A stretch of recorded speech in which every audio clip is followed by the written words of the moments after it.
I'm a firm believer my story or your story are only as powerful if it is a catalyst to help others own their story. Has your life, your dreams been interrupted? Good news. It is possible to reinvent our lives. People are doing it every day, and some are brave enough to share the struggles, disappointments, and challenges. If you are looking for a new beginning, a do-over, or to rediscover your passion, maybe even find a new one, then grab a cup of coffee and let's talk. Interrupted, Act 2, Reinventing Your Legacy, with your host, Coach Lori.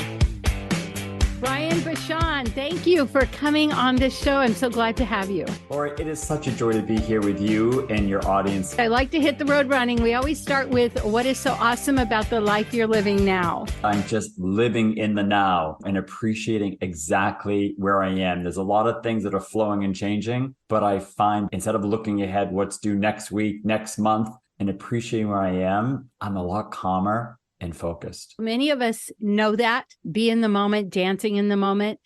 But then we get that tinge of, but I also have to think about my future. As human beings, in the human form, we're always naturally thinking about the future as well. And that is part of life as well. We have to. You have to think about, I need to go to the grocery store because I need food to eat for this week. What I really mean by that, living in the now, is about being grounded and present, that the now is all that we have. And when you're in the now, that is what's creating the future. If you're in a moment of anxiety or stress trying to plan something, that is also going to be felt as you go to the future. So the more you're in the now moment, consciously focused on that, appreciating that, that is what will create the power of the future. And I find it just as a sense that it keeps you in alignment with why you're here, what you're doing. Also helps focus your energy, because if we're so focused on the future, it really becomes very scattered. The more you are able to be present in that moment, it helps you to create the future you desire. I live right downtown. I'm American, but as I mentioned, I live in Toronto, and I live right in the heart of the city. And a block away from my condo is a Starbucks that I go to every morning. I go in there and get my coffee. Just this past week, I needed to sit down to look over something real quick. So I sat down. And I've been noticing in this particular Starbucks, there are a lot of people who are African. And a couple blocks away, there's a center for, I don't know if it's it's not a shelter, but it's for people who may be homeless or having a lot of challenges. They go, and I've been noticing out in front a large group of refugees growing every day. So I sat down. The woman to my left, I could tell she was filling out refugee paperwork.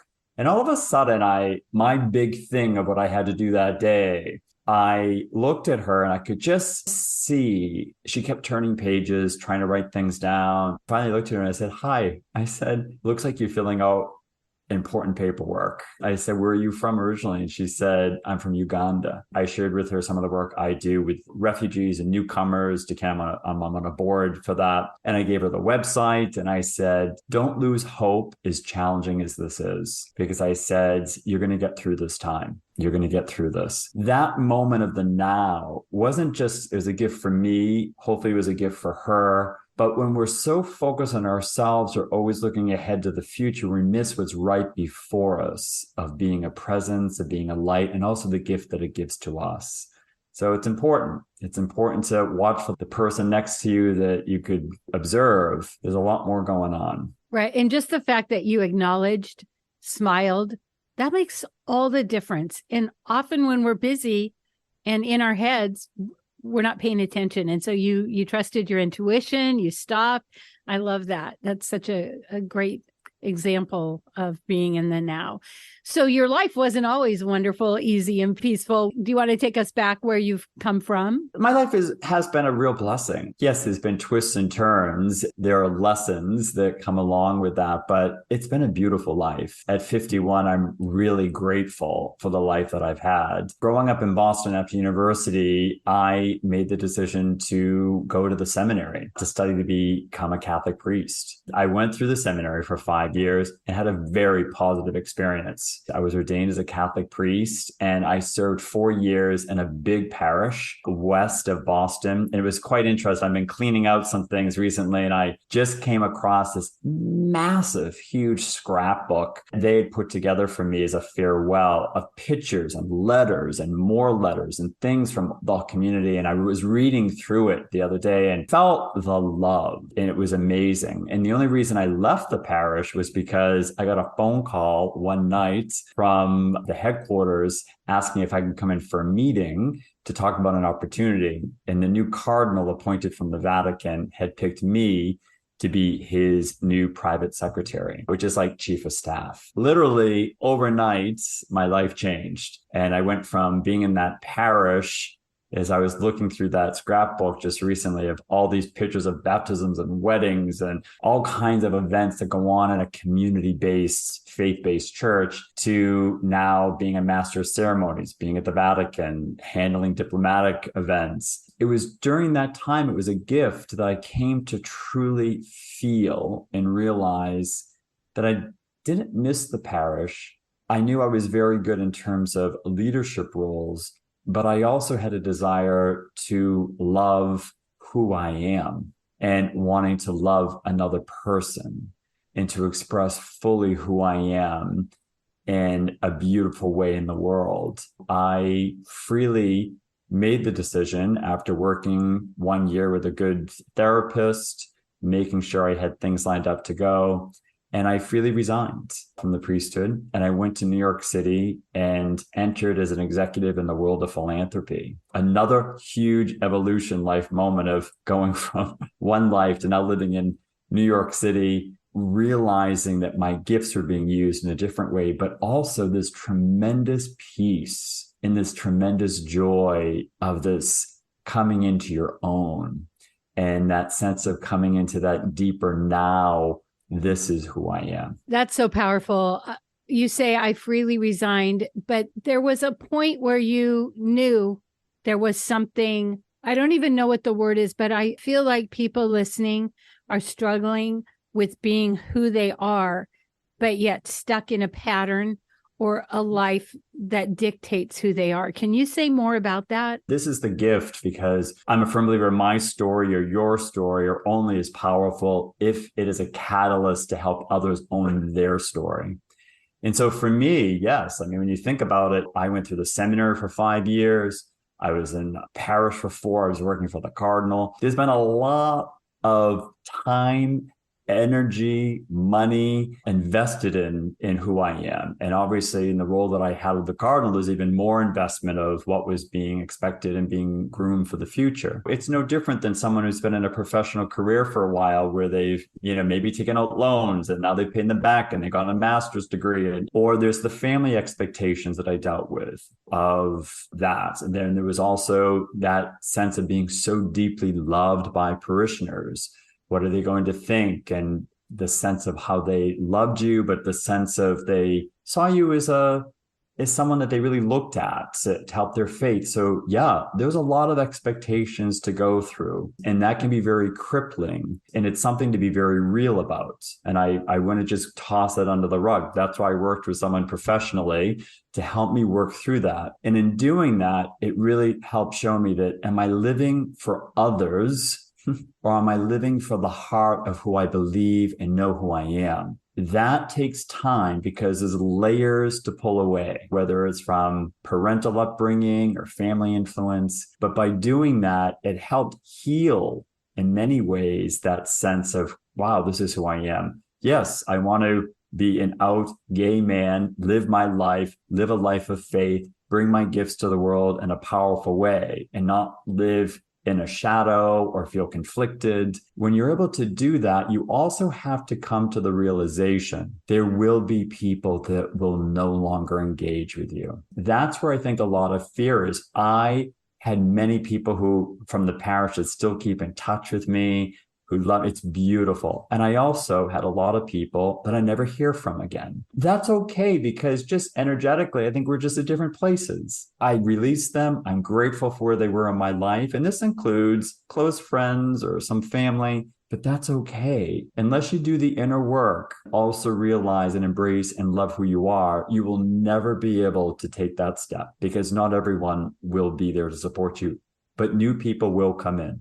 And that's the gift as well. So you talk about the inner work, and I know that you had mentioned you got a counselor. Can you say more about inner work? Because this is the theme I'm hearing as people recreate, reinvent, evolve themselves. They say they had to fall in love with themselves and do the work, not to like complicate this question, but also what you said is kind of letting go of the others. And yet, what did you walk into? You walked into philanthropy, which is helping others. There's like a thought of, oh, I have to walk away and put myself first and not help others, but you put yourself first and now you're helping others in a bigger way. Yeah, I mean, I think for myself, first of all, philanthropy just happened. Philanthropy found me. When I was in the process of, looking to leave, when I sat down, I had someone work with me, who was a good friend, to help me transfer my skills. It's one thing to say, oh, yes, I was a master of ceremonies for a 2,000 person event. How do you translate that onto a resume? Oh, I went to the Vatican and handled all the meetings. Well, how do you translate that into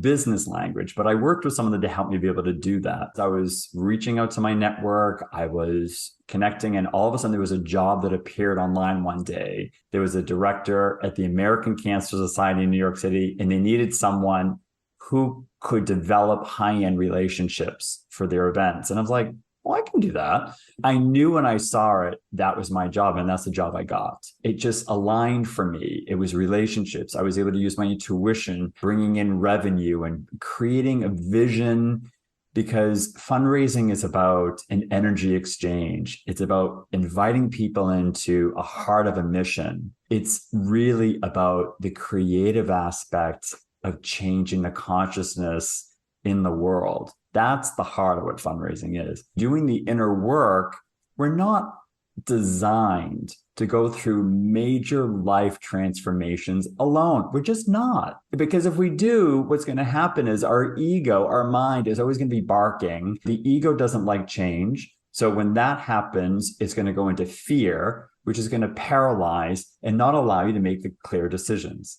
So while working with someone, whether it's professionally, and I held my cards close because I was recognized, well-known. I shared with a very few trusted friends and a professional that I was able to share any challenges. They were also very transparent with me if there was something I needed to think about. And it helped me integrate and own the experience, because without it, you won't always have the clarity. So it's essential. And that's the other thing that I'm hearing the theme of is community, growing together and not doing it alone. I love it. You were brave enough to get the help and to speak your truth. As you have transitioned, it sounds like now you're kind of evolving again. Do you want to talk about that? Have you heard, if not now, when? If not you, then who? Are you being prompted to write a book? To create a podcast? Check out Leaving a Legacy at www.coachlaurie, that's Coach, LAURIE.com. And let's get started on your second act now. You were brave enough to get the help and to speak your truth. As you have transitioned, it sounds like now you're kind of evolving again. Do you want to talk about that? Kind of piggyback on that. As you do that work and you're ready for that. Yes, my experience is no different. Then I saw it in the corporate world as well. When you get into certain positions, it could be jealousy. There can be things. People get overlooked for a position, whatever happens. It's important that doing that work with someone that can really help you see what's fact versus what's fiction. Also, if you're thinking and believing out of a wound, or you're believing out of wisdom, is going to be an important piece as well. When I went to New York and then, obviously Toronto, continued growing my career. And then I decided in 2019 to go out on my own. I founded Evolution.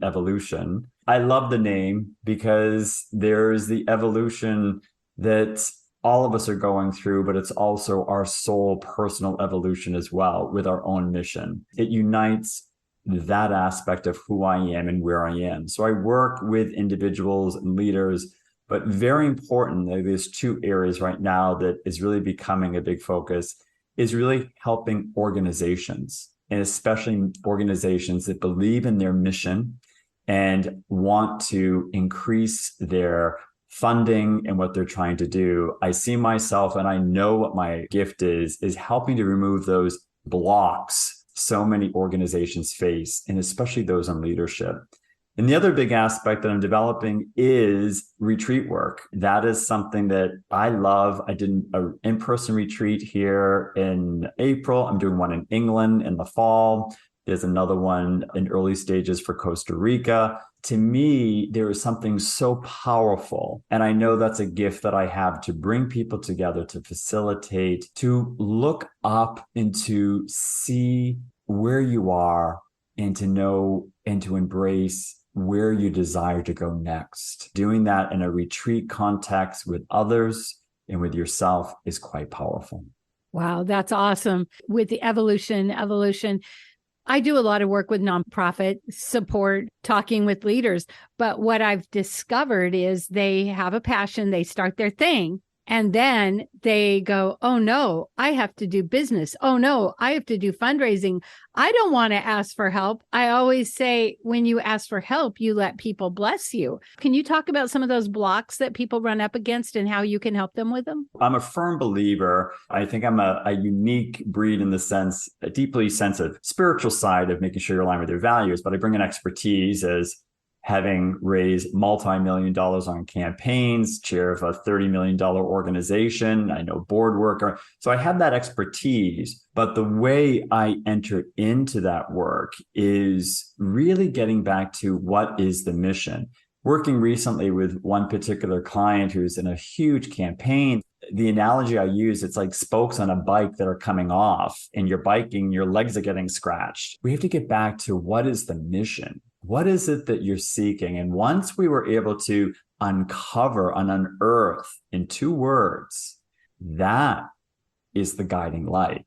Now everything has to be removed around that. So what I do is, a lot of times it's not easy to be the head of an organization. You go in with a beautiful heart and a mission, but I demystified that sense of fundraising, that it really is a beautiful calling in of community. It's not about asking for money, but it's an energy exchange that when you share what the mission is with clarity and how it is impacting community and lives, that is a calling in of people to contribute. And it's a gift for people to be able to share their resource or share their time into that, and to be part of that co-creation in the world. That is the gift of fundraising when you do it from the heart.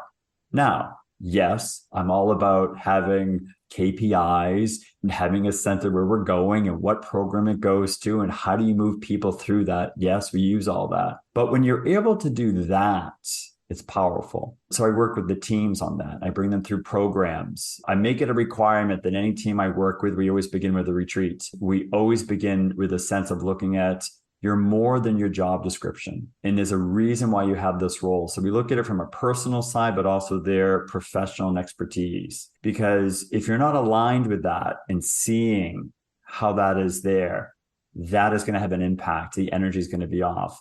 I do the same for boards, because there's nothing worse than a bunch of people, and I've served on several of all different types, that come in and either it's for their self-glorification, or they don't feel professionally valued enough in their own work, so they now bring that ego and sense into the boardroom, or they have an old-fashioned sense of how to do things and raise money. That's gone. The pandemic, and if anything, has opened that up. So I go in with a lot of boards. I'm used to working with egos or challenges, and I bring them in first to a sense of gratitude and challenge them. Why are they part of the mission? What are they grateful for to be part of?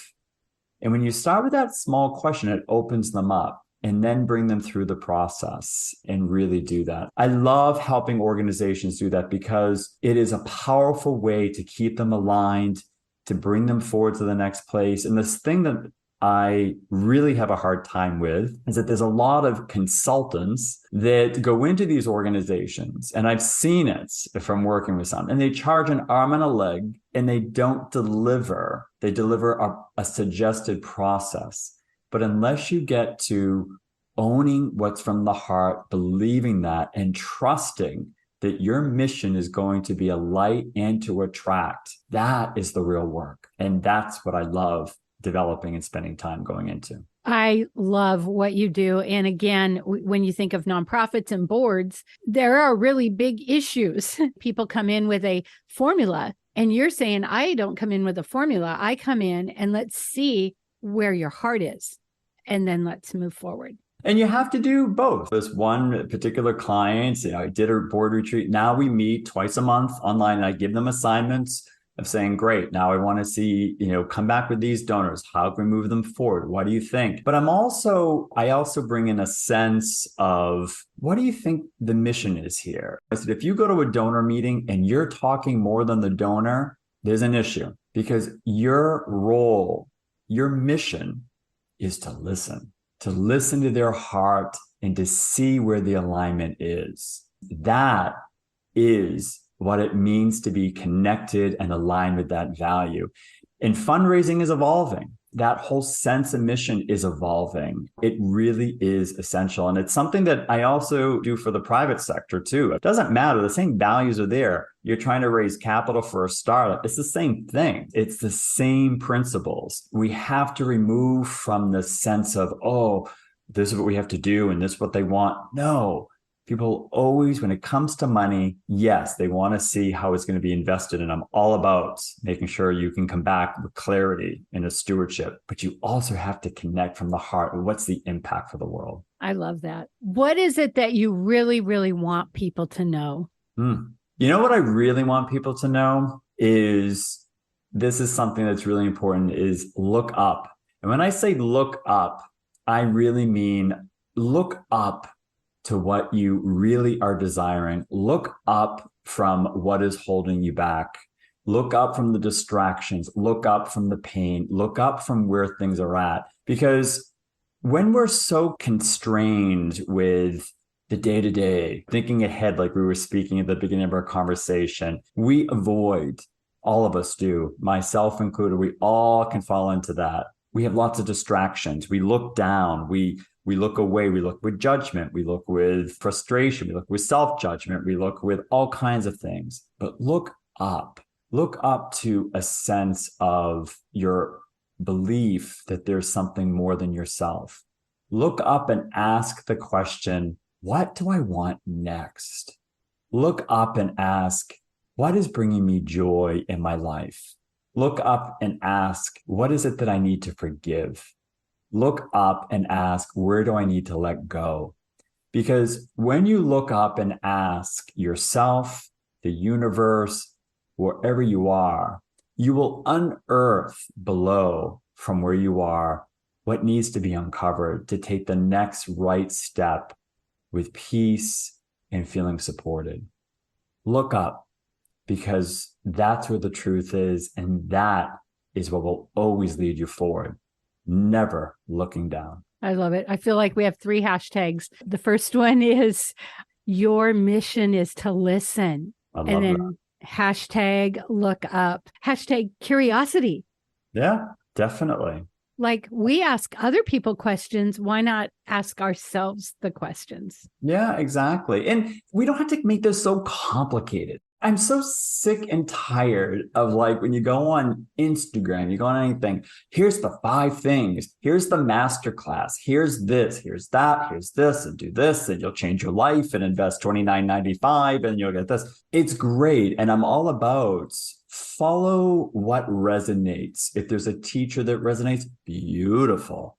If there's something that you're feeling drawn to do and it keeps coming to you, do it. But the most powerful wisdom and truth of all is inside you. And sometimes keep it simple. You might not have a half hour to do a meditation. You might not be able to do a day retreat, but you can take 5 minutes. That might mean just staying in the shower an extra few minutes in the morning and just breathe. Breathe in for a few extra seconds. See yourself and visualize yourself in a bubble of light. You're going to be protected. I teach this to clients, especially people that are irritating you at work or in a situation.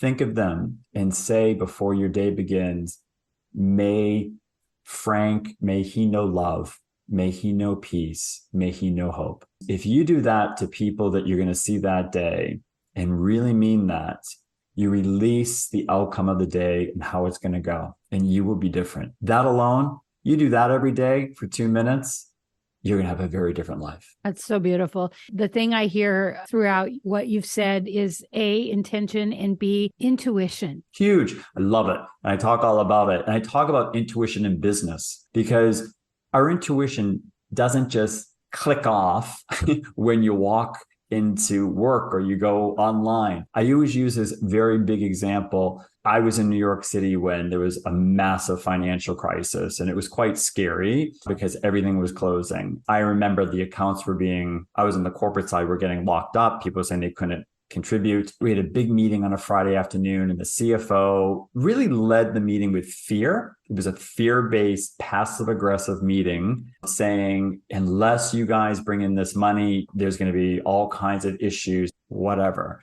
And I remember just leaving. I was like, I've made bigger decisions in life. That board meeting is not going to drive me crazy. But it was on my mind over the weekend. I asked myself, I looked up and I simply said, who do I need to connect with that I've never thought to connect with? I went running, and I remember running, and all of a sudden, this guy came to my mind that I sat next to at a dinner corporate event in New York City, who told me he had money for diversity funding. And that was the day before like DEI was very strong. He said, yeah, it's just never used that often. And all of a sudden, I remembered I had his business card, in those days, still business cards, in my office desk. That Monday I went in, I emailed him, asked if I could speak with him. We created the first LGBT plus event for the American Cancer Society in New York City that raised the most revenue that year, that brought in all new corporations and money where nothing else was coming in. It led to developing an entirely new department at the office. So that was intuition. It wasn't on any pipeline. It wasn't in any stats. And I tell people that, yes, you need to have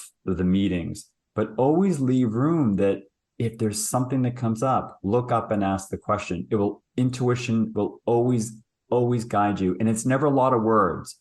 It's a thought. It's a nudge. It's a word. If it's too much talking, it's not your intuition, because it never is. It's always a word, an image, and it's always peaceful, always. This has been such amazing wisdom. Thank you so much. One last question I love to ask is, what are you reading? Right now, I'm reading, there's a man who I love. His name is Lee Harris. He has several books, and he has something called Conversations with Aziz. And it's beautiful because there are chapters in there you can go back and read and reread, and it's never the same. Thank you so much. Feel free to reach out through LinkedIn. I have a new website, evolution.com. And I have a live show every single week called Soulfully Speaking with Brian Bachand. It goes live on LinkedIn, but then it's turned into a podcast that you can listen to on Apple or Spotify.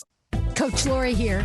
I am not anti-aging. I am all about aging gracefully. Did you know we stop making collagen at a certain age? And did you know powdered collagen has to go through your whole digestive system? So I am a big fan of Glow Liquid Collagen. It helps me age gracefully, inside and out. To order, check the link below.